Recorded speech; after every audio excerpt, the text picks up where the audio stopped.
Good afternoon. My name is Richard, and on YouTube, I go by Resilient Rich. I want to start off with an example of gang stalking. Alright, so let's say you're a truck driver. You end your shift, you go park your truck, and the moment you're backing in, you get situated, you're parked, right? The truck comes around the corner, parks right by you.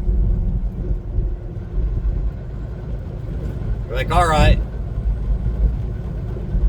The next morning you wake up to go about the day, you're a local driver. You go deliver some loads. But this specific day, you're in a different state on the border of the state that you live in, like 80 miles away. This same truck that parked by you last night, you come to a stop sign, and right when you come to that stop sign, this truck approaches it. The same truck. You're like, that's weird. He must have a route out here.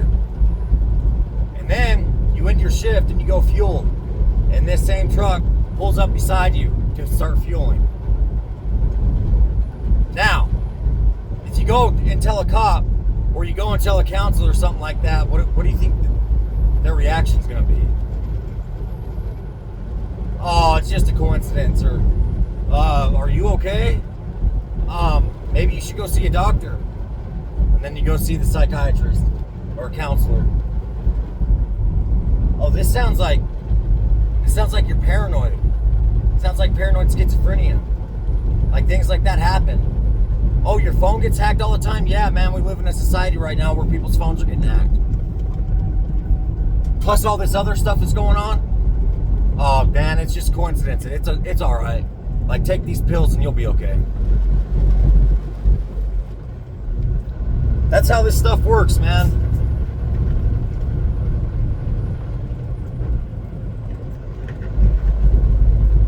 Sometimes they'll even mask it. Because if you're paranoid schizophrenic, which I don't believe in to begin with, because it came from a guy claiming to be gang stalked. But if you are, supposedly, if you take the medicine, these things stop. You know how easy it would be for them to manipulate you in stopping the events or slowing the events down once you take these medicines, because who knows what's in that medicine that they're wanting you to take? Like, we have to have discernment, man. We have to be careful. And we have to be careful, dude. And we have to be prepared. I was reading last night, was another one of those experiences, dude. But this one was heavier than anything I've ever experienced. The smell, the evil laugh, the darkness that came into my truck, and it like it burnt my eyes, man. That's the kind of spiritual warfare I'm going through right now. So what had happened is the experience that I explained in gang stalking, how it works, is what happened with me, with the semi. So when he parks, I pull out. And I go park across. And I start doing my study, man. Dude, and it was hard to focus. It was hard to keep track of the, like when you're reading, you run to the next line. Like I would skip a couple lines, and dude, I got this smell and this blackness that came into my truck. So I started doing what the Lord has blessed me with and the knowledge, which I still need to learn more. I'm brand new to all this. And it took work and it took effort, man.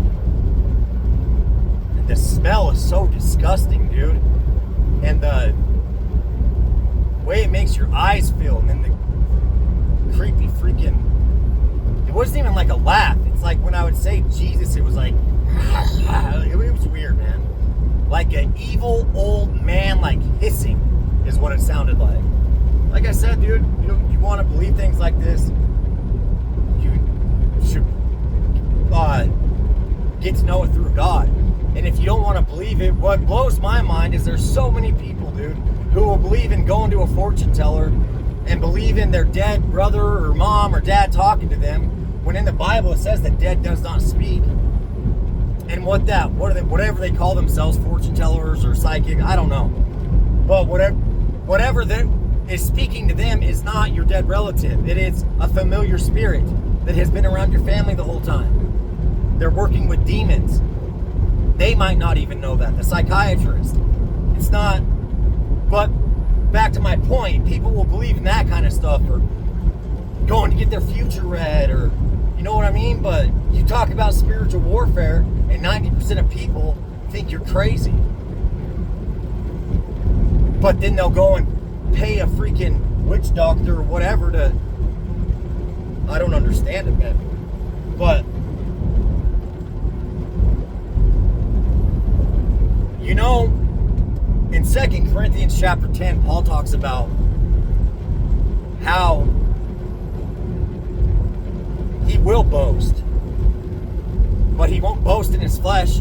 He will boast in his weaknesses and how weak his flesh is. And he'll boast in the glory of God and the strength of God. So as I'm talking about this stuff, man, I'm not trying to boast at all. I know how powerful this stuff is. I know how powerful evil really freaking is. From like, I don't know, 6 to 8 months ago, from me thinking, oh, I believe in God, and I believe in Jesus Christ, so nothing can affect me. Yeah, right, dude. Yeah, right. I was an idiot for thinking that. But the Lord has, made me aware of how real this spiritual warfare is. And as Paul says, as we bear testimony of how weak we are, we're all different. We all have our own vices and our own weaknesses. But as we bear testimony in that, and then the strength and the glory of God, that's glorifying God right there. It's us admitting, dude, without him that we are nothing. Without him, we will be absolutely consumed and devoured by evil, whether we recognize it or not. That's why it's important to have discernment, dude. And we're in the end times. And I was reading this morning, and in Matthew, there's the parable of the 10 virgins. And it's talking about, I forgot what they're called, the bridesmaids. Yeah, the bridesmaids, or is it the bridesmaids? Whoever, there's 10 women, and then there's the man that's coming in to marry them, right? It's just a parable. So he compares these women to a few of them being foolish, and then a couple of them being wise. He says the foolish women came in without any oil in their lamps. So they asked the wise women, hey, can I borrow some of your oil to fill my lamp? I forgot mine. The wise women are like, no, we don't have... They had a good reason for why they couldn't give it to them, and told them to go to the store to buy some. So they're going to the store to buy their oil, while the wise women, their oil is full. So when the groom comes, he picks up the ones that were prepared and their oil was full. He chooses them, and then the door's shut. And then so he takes the wise ones. So then when the foolish ones come back with their oil in their lamp, the door's shut. And they're saying, please let me in, please let me in. And he says, no, I do not know you. I don't know you. And that's a parable teaching us how we need to be prepared for for when Christ comes, man. And even more than that, how we need to be prepared for when all this just comes to an end and our judgment comes. Because the last thing I would want to hear is, I don't know you. Because I thought I had time. Because I thought that, and there's things I need to work on right now, man, that I'm getting through. That, I've talked about these things. It's hard, dude. And I'm grateful for the conviction that I have, and I'm grateful for God's mercy and grace, but at the same time, dude, it's hard. It is so hard to try and be worthy, man, and to have the faith that makes you worthy. It's a challenge. It's possible, though, through the love of God, man. So I don't want to be one of those people that are like, you know what, I'm just going to keep doing this for another year. I'm going to keep participating in the world, or, I'm going to keep working this job and I'm doing these bad things for just a year so I can make some money. And then after that, I'll stop and I'll get right with God. What if you don't have that time, man? What if that time comes and you're not prepared? Since I've mentioned the people who are involved, just some of the people who are involved in this, like police departments, and then I posted that video last night of that highway patrol officer pulling over that car that just left the truck stop I pulled into. Immediately when I pull around the corner and I'm in vision of the highway again, he turns on his lights and pulls this car over. Dude, and then right after that, I didn't have this recorded. I'm leaving the gas station, and then another highway patrolman is coming off the highway exit as I'm entering the highway. So I'm entering, turning right. As I'm turning right, he comes from the off ramp. You know, it's gotten, and since I've mentioned police departments, EMTs, firefighters, dude, and like I said, this is spiritual, man. Whether you want to believe it or not, that's up to you. But it's gotten way worse. There's that kid movie. I forgot what it's called. It's not Elemental. It's some of you guys might know what I'm talking about. There's this kid movie, and it's about the emotions. You know how there's anger, sadness. The funny thing is, my ex used to, like, when we first met 9 years ago, whatever, 8 years ago, like, that movie was played all the time. But you know what I'm talking about? It's the emotion. Like, it has anger, it has sadness, it has depression. I think it has depression. No, that's sadness. And a couple others, like, to make it kid friendly. That's the same that goes for us, man. And that's what goes with demons. Like, if you're possessed, there's a likely chance it's not just one demon inside of you. You know what I mean? And they can easily jump into an empty vessel or an evil vessel and completely control them. And that is the only thing that makes sense to me on how perfectly timed this kind of stuff is. Like, come on, dude. The cop was literally sitting there waiting. Like, I've had so many things happen to me that were so perfectly timed, and they do these things, man. Like just now, this wasn't recorded either, and I'm gonna talk about it. If you don't believe me, I understand, man. I get it. But I'm driving down the road. There's a blade on the road, right? A blade, like a road grader, a construction piece of equipment, driving down the road, right? So its tires are in my lane. And then there's a semi coming the opposite direction in a no passing zone. They do things like that, man, all the time. So I get through that. I'm like, I knew what it was. I'm like, whatever. Didn't let it get to me. I'm going down the road. Shortly after this, like I said, they like to use colors. Shortly after this, there's a car right behind me, just hugging behind me. 2 cars pulled over with their hazards on, okay? A group of people walking on one side of the road, and then a couple people walking on the other side of the road. And they had like this, one of them had bright red shorts, and then like a shirt that didn't match, so it would stand out, you know what I mean? And then the other one had a bright red hat with clothes that did not match the hat at all. The one that was going this way had the red shorts, the one in the group, and the one that was like with just one other person walking the opposite direction had clothes that did not match red at all with a bright red hat on.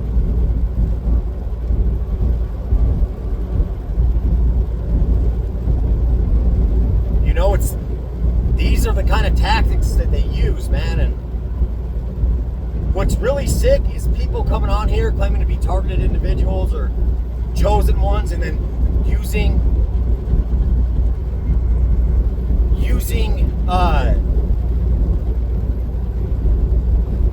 gang stalking as in like to prove that they're chosen. And you can completely tell that, dude, they've never been gang stalked by the things they say and like the lack of emotion in their eyes. And maybe it's just my discernment, I don't know, but that's messed up, dude, because it's people like that that give people who are being gang stalked and who are being workplace mobbed and all this kind of stuff that make us look bad, man. It's sick, dude. Like, why would you want to talk about this kind of stuff if it wasn't happening to you? Why would you want to play victim and get all the flack and the hate and people calling you crazy and risking ever being able to see your kids again? Things like, why, dude? There's no attention in this besides negative, demonic, evil attention. That's it. That is it. You don't want this attention, man. I'm telling you. You will truly miss, like, being left alone. You would rather be lonely by yourself and have absolutely no one give a crap about you in this world than feel like and know because of things that they do that everywhere you go, all eyes are on you, man, in a negative way to distract you and make you fall. It's nothing to joke about. It's nothing to be proud of. It's nothing to talk about because you think you're so important that all these people are following you. No, not at all. I've come to faith and realized through the Lord that there's something special about me that the Lord loves. But that's nothing to like boast about because, I mean, to me it is. But like to society, that's looked down upon.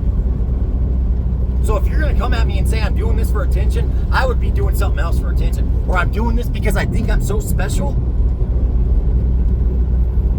I wouldn't be talking about the things that I'm talking about if I was doing this for any other reason than to expose it and to give people hope, because you have no idea the percentage of suicides that come from workplace mobbing and gang stalking. You have no idea the amount of mass shootings that come from things like workplace mobbing and gang stalking. Because the mass shootings, why? Because people get sick of it. And then they literally feel like every single person is involved. So they'll just go and do stupid, evil things because they don't do the right thing and go to God and receive the knowledge in what this really is and how to fight it.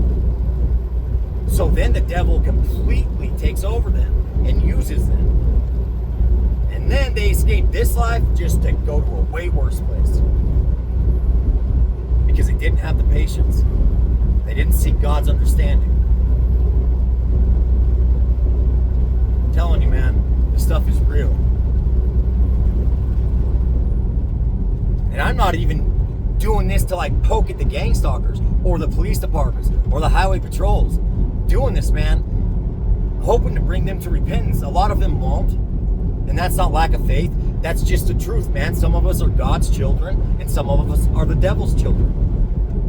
And the people that are the devil's children won't have that conviction that they're doing wrong. They're going to be thinking they're doing the right thing. Or they're either going to be thinking they're doing something good, or they are addicted to the chaos they cause in other people's lives. Like it fuels them like a drug. Like they love it. You know what I mean? They love looking at somebody and seeing them struggle. Especially somebody that's of God, or somebody that, you know, had a pretty rough life as an adult at the beginning and was just making bad choices and not becoming successful at all, and then changing their life and slowly becoming successful. Like, there will be people that will become envious of that, man, because in their head, like, they had what they wanted. You were completely destroying your life and they were okay with that. You didn't have many enemies then. You didn't have people coming against you then. But then when you wake up and you start wanting to do right, that's when they come, man. Once your fruits start to show, once your life is like, man, well, like, holy cow, dude, I'm finally buying a house. Like, wow, man, I finally financed a truck. Like, I was immature, I was financially irresponsible, I was all kinds of things, man. And I'm not saying this is just me. I'm just saying, like, if you're a person that was going down a bad road in life, causing your life to be looked at in a negative manner, you're not going to have many enemies. But once you wake up and you change, the people who acted like they like you is secretly were just part of feeding the chaos in your life. They're going to be shown, man. They're going to be shown and they're going to come out, because they are not going to be okay with you bettering your life. And another thing, like, you know, people can sit there and poke at you, and poke at you, and poke at you, and harass you, but the moment you stick up for yourself, oh, it's not okay. That is not okay with them. You can't do that. They can do all they want. But if you stick up for yourself, it's unacceptable to them. You're just supposed to sit there and keep your mouth shut and deal with it. That's it. Because they're better. They have more authority. They get to poke at you, but you don't get to stick up for yourself. Nope, it's not okay.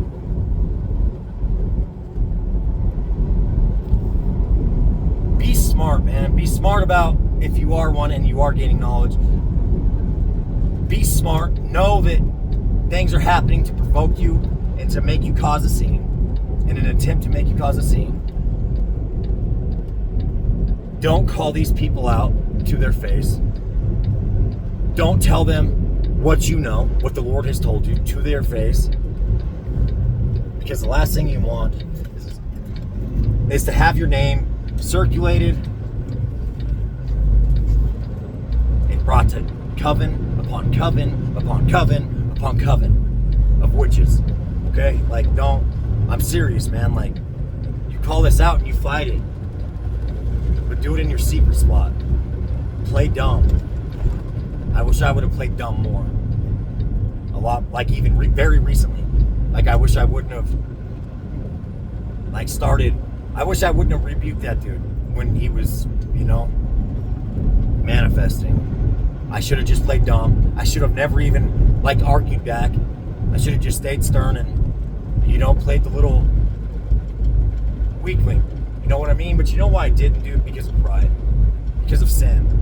Because I let him win. Because I was like, dude, I'm a man. Like, you're not going to talk to me like this, dude. Not even a little bit. What is that, dude? Why couldn't I just be like, okay, man, you win. Let this dude feel like he's in control and all powerful. And me just take it and then sit in the truck and then go fight it in my secret spot. You know what I mean? That's what I should have done. Because,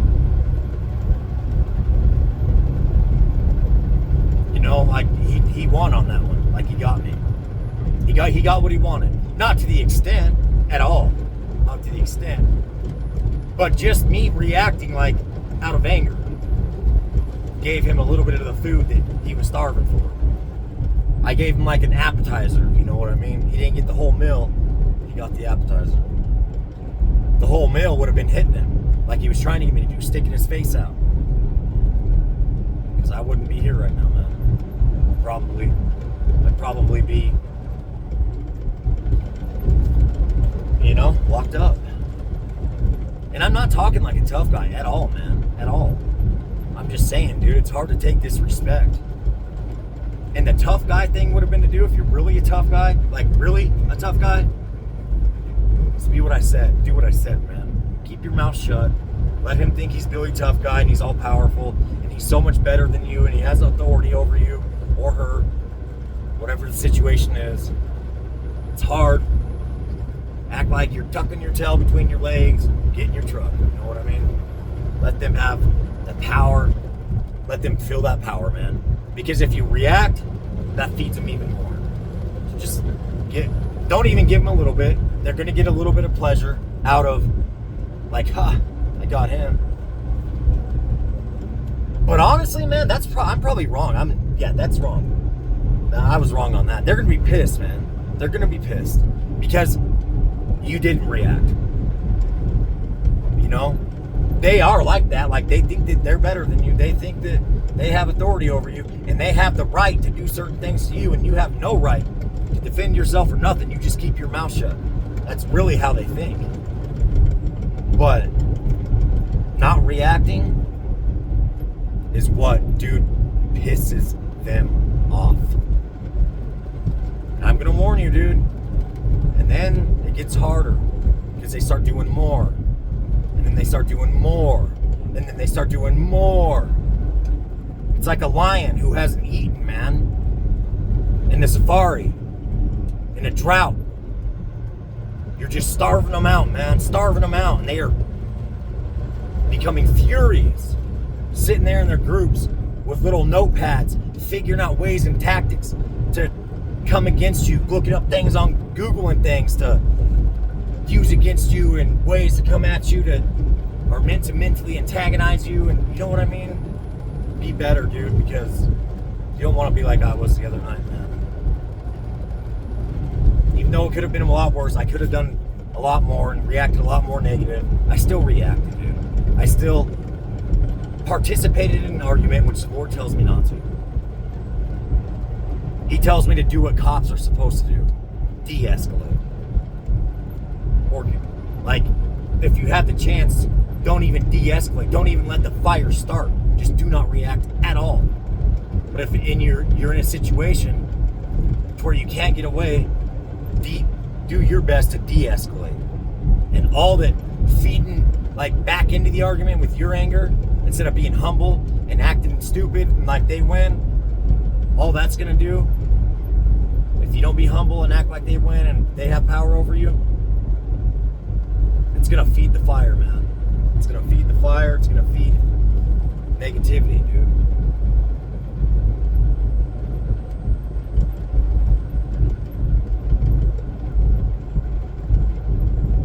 But I'm telling you, man, I would encourage you guys to work on keeping your oil full, dude. Because when it happens, he's gonna come like a thief in the night. Because if he wasn't coming like a thief in the night, your house would be protected and in order, and you would be prepared for the thief to come.